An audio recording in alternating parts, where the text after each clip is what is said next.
بعض من يأتي شيء من المباحات أو المكروهات، مثل يحضر مباراة أو يحضر شيئا يجتمع فيه الناس، يشعر بفرح أنه حضره.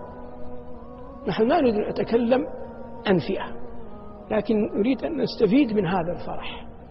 كيف تعرف أنك على الإسلام؟ أن تفرح إذا أطعت الله.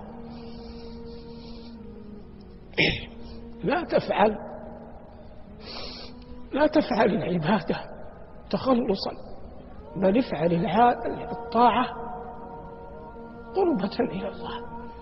الله لا يضره أنك تعصيه، لكن أنت تهلك إذا عصيته. والوفاة على الإسلام أيا كان حال العبد قطعا خير من الوفاة على الكفر. وقد جاء في دعاء بعض الصالحين: اللهم إني أحبك وإن كنت أعصيك.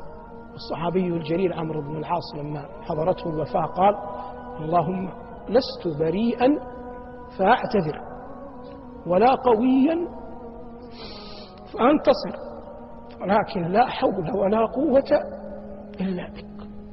إذا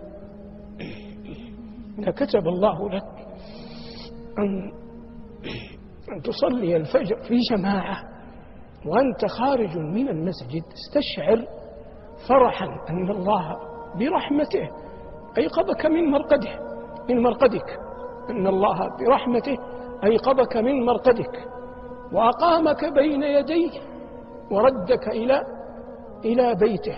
هؤلاء هم الذين يغبطون، والذين إذا أراد الله بهم خيرا ثبتهم على هذا وماتوا على الدين. لا يوجد فرح يفرح به العبد أعظم من الفرح بالإسلام. ومما لا يخفى على شريف علمكم أن العبد يحمد الله أن جعله من المسلمين. نحن من رحمة الله بنا ولدنا مسلمين، أي أن الله أعطانا الإسلام من غير أن نسأله، فنسأل الله أن يرزقنا الجنة ونحن نسأل.